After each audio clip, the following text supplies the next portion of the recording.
This is an ABP Life podcast.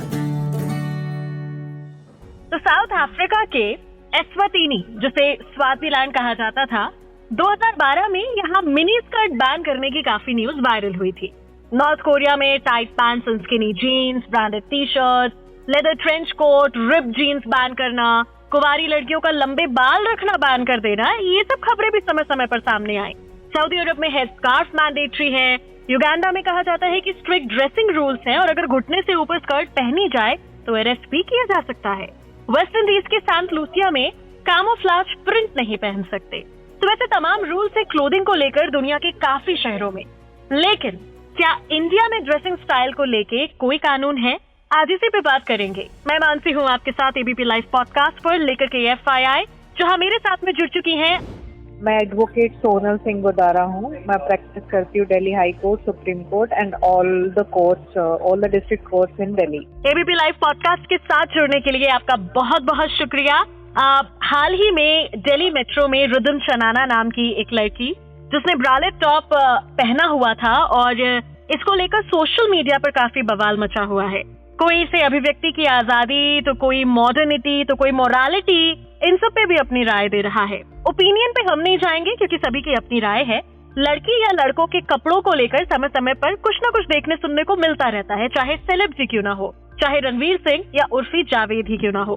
हम बात करना चाहेंगे फैक्ट्स की, और जिसमें सबसे पहला सवाल आपसे लेना चाहूंगी, कपड़े पहनने की आजादी को लेकर क्या भारत देश में कोई कानून है?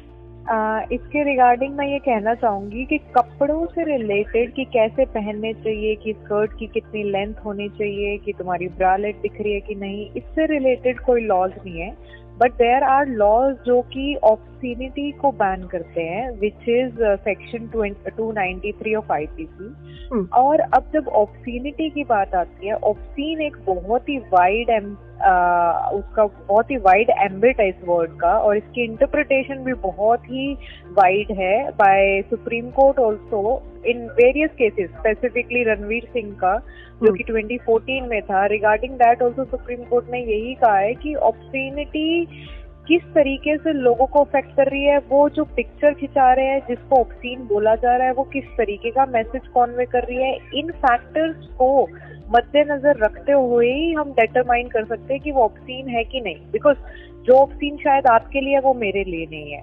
तो ये ऑब्ससीनिटी का जो ये वर्ड है, ये डिफाइन नहीं है हमारे कॉन्स्टिट्यूशन में, IPC में या कोई भी लॉ में, बट ऑब्ससीन को बैन करता है। तो इसीलिए high court and supreme Court ने अलग अलग केसेस में अलग अलग टाइम पे अलग अलग डेफिनेशंस दी हैं इसकी, और वेरियस फैक्टर्स को मद्देनजर रखते हुए, जैसे कि कैसे वो आपको अफेक्ट कर रहा है। फॉर एग्जांपल, अगर कोई नेक्स्ट पब्लिकली घूम रहा है तो दैट वुड बी ऑब्ससीन, क्योंकि हमें एज एन इंडियन कल्चर को मद्देनजर रखते हुए, सोसाइटी को, अगर कोई फैमिली बैठी है और उनके सामने से अगर कोई नेक्स्ट जा रहा है तो शायद उनको बहुत बड़ी प्रॉब्लम होगी, उनको बहुत अनकंफर्टेबल फील होगा, तो वो एक गलत मैसेज भेजेगा बच्चों पे भी और सोसाइटी में, तो वो ऑब्ससीन माना जाएगा।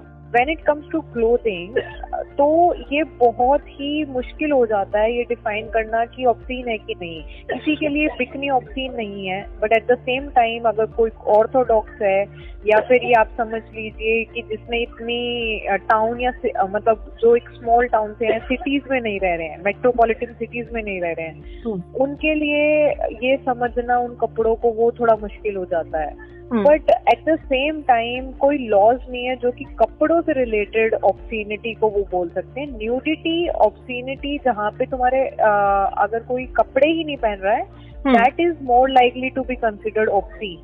अगर आपके, बट अगर छोटे और बड़े कपड़ों के साइजेस के बेसिस पे ऑब्ससीन नहीं हो सकता है, दैट इज फॉर श्योर। तो जो आप दिल्ली मेट्रो का जो इंसिडेंट है, वहाँ पे वो जो लेडी है रिदिमा जी, उन्होंने कपड़े पहन रखे हैं, so that's like more of like a bikini, you can consider it like that, it's a small skirt and a bralette.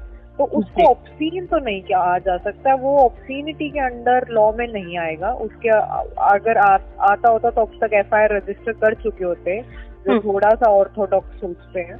जी बिल्कुल। अब यानी कि पब्लिक ट्रांसपोर्ट के लिए भी कोई ड्रेस कोड वगैरह कुछ नहीं है कि बस रेल, क्योंकि मेट्रो के कुछ अलग रूल्स भी चलते हैं, तो मतलब ऐसा कोई रूल नहीं है कोर्ट में?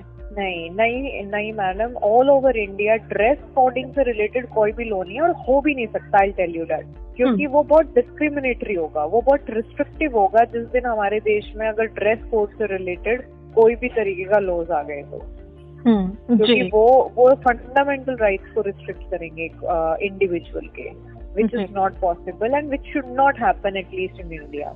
जी, क्या आप थोड़ा डिटेल में बता सकते हैं कि वो किन लॉज के साथ वो क्लैश करेंगे? हाँ जी, डिफरेंट है। For example we have our fundamental right to privacy, right to freedom, right to liberty.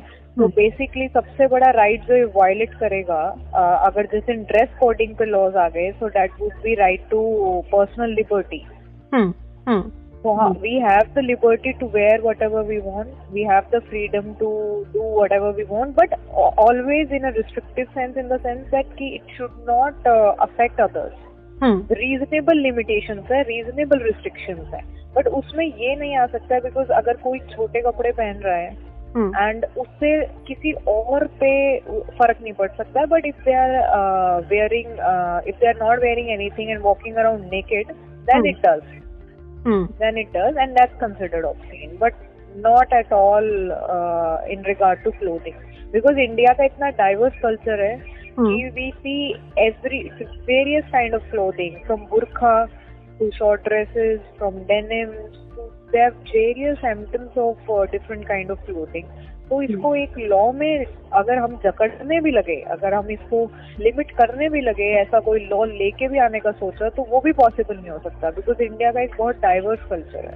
जी, क्या कोई ऐसे केसेस कभी हुए हैं कोर्ट में जिनका एग्जाम्पल अगर आप देना चाहेंगी कोर्ट के व्यू को लेकर? Yes, for example Milind Soman ji Goa के बीच पे नेकेड घूम रहे थे, and they were also shooting a video regarding that. It was a running program, तो उसमें उनके अगेंस्ट हुई थी, but again उसमें भी कपड़े, because उन्होंने कोई कपड़े ही नहीं पहने थे, so that's why it was considered obscene. Ranveer Singh का भी जो फोटोशूट था, वो जो सेलिब्रिटी, उन्होंने भी उस फोटोशूट में कपड़े ही नहीं पहने थे, so that was considered obscene. जबकि वो आदमी थे, मतलब it's not only limited to women. Milind Soman was totally naked, but Ranveer Singh का जो फोटोशूट है उसमें he was not totally naked, but it was the photoshoot was of a certain kind जहाँ पे कपड़े बिल्कुल विजिबल नहीं थे, so it was considered under obscenity and FIR was registered. But अगर किसी भी तरीके के कपड़े पहने हैं, so वैसा कोई केस आज तक नहीं आया। जी, क्योंकि ऐसा कोई लॉ ही नहीं है जो रिस्ट्रिक्ट करता है। कोई भी चीज कोर्ट में तब जाती है, किसी भी तरीके का केस, वो रजिस्टर ही तब होता है जब उसके रिगार्डिंग कोई लॉ होते हैं। तो नाउ दैट कोई ड्रेस कोड से रिलेटेड हमारे इंडिया में लॉ ही नहीं है, तो इसलिए आज तक ऐसा कोई केस पॉसिबल भी नहीं हो पाया रजिस्टर। बिल्कुल। Thank you so much advocate Sonal, हमारे साथ जुड़ने के लिए एबीपी लाइव पॉडकास्ट पर। सुनते रहिए ABP live podcast. This is an ABP Live podcast.